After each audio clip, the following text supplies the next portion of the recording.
The Jupiter project gave $10,000 during the previous airdrop just for doing a couple of clicks, and at almost no cost. Let's analyze the Jupiter token and make a few predictions. Recently, Solana network has been actively developing, and projects coming out on Solana began to conduct generous airdrops. Also, Solana has relatively low transaction fees, so it's quite pleasant to farm airdrops under such conditions. The Jupiter coin has started trading quite recently, and the price reached $0.85. Then the coin went into a correction, and the Jupiter price now is $0.6.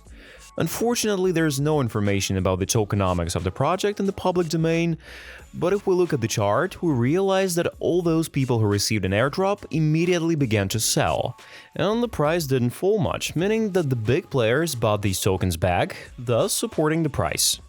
We can say that it looks the same as it happened with Celestia project when people sold their airdrops immediately, and big players bought all the emission back for a short time and sent the price to the moon.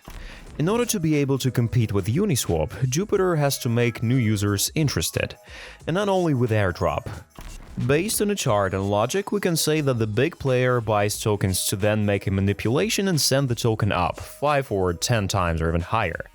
I want to have this token into my portfolio, a small percentage of course, since I expect the price to rise in the near future. So let's move on to the airdrop. Why am I telling you about the airdrop that has already been conducted? Because there will be an even bigger drop, and we should not miss this moment because the project is quite strong, it's developing very steeply. And I'll tell you why I'm very optimistic about this, because Jupiter has already surpassed Uniswap in daily transactions.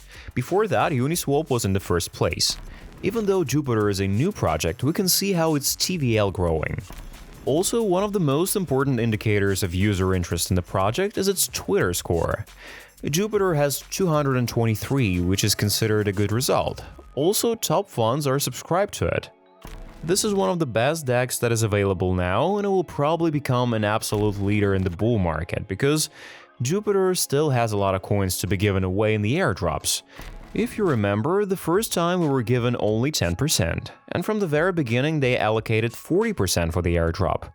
This way the project still has 30% of coins, and they can gradually distribute them and thus constantly fuel interest in the project, which is very important. And now we're gonna move on to what you need to do to get an airdrop with a high probability. First things first, we need to install a Phantom wallet, if you still do not have it. You have to replenish Phantom. For this, you go to the wallet and click Get button. Here you select Solana and copy your address, so that it's a wallet in the Solana network. Then you send Solana from any exchange in the Solana network, because Solana is used for paying commissions. When you receive Solana, you can already exchange them for any coin in the wallet, for example on USDC. Also, if you're looking for a reliable exchange, I can recommend BYBIT. There you're gonna get a nice welcome bonus when you register. The link will be in the description. It's up to you to decide how much to transfer, because transaction fees here are quite cheap and you can make large volumes from literally any amount.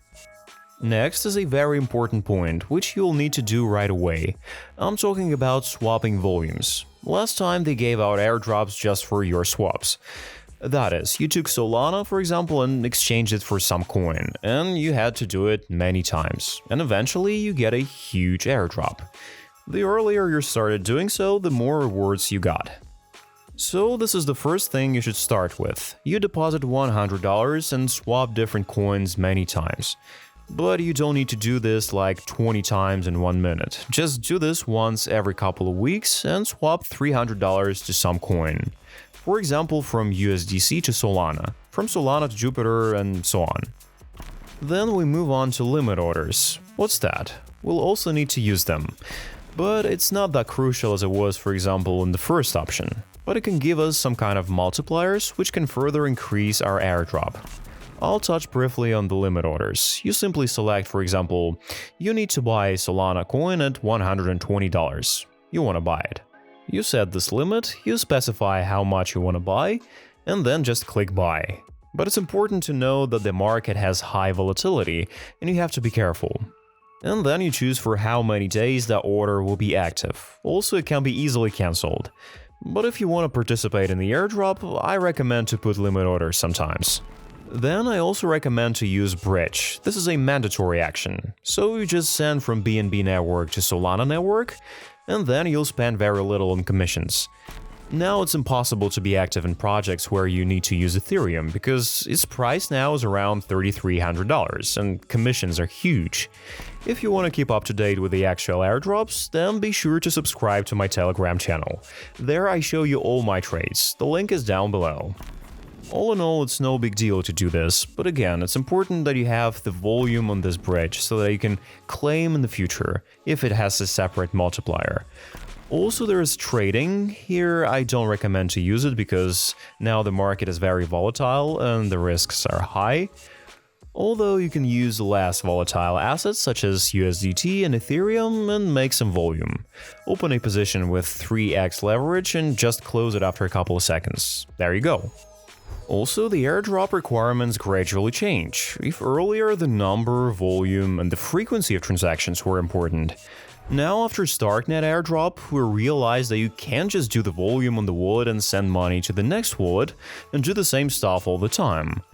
In Starknet, people got airdrop when they had from $100 in their wallets during Snapshot. Many people weren't happy about this since it didn't make much difference whether you have $100 in your wallet or $5,000. The airdrop is pretty much the same, and if you don't have money on your wallet, you don't get the airdrop at all. I think here the system is going to be the same, and I will keep Jupiter tokens on each wallet because I'm sure that they will fall under the requirements. If you have a lot of wallets, you can show activity here once every couple of weeks. Write in the comments what you think about the airdrop from Jupiter and what projects I need to break down next. I hope this video was helpful.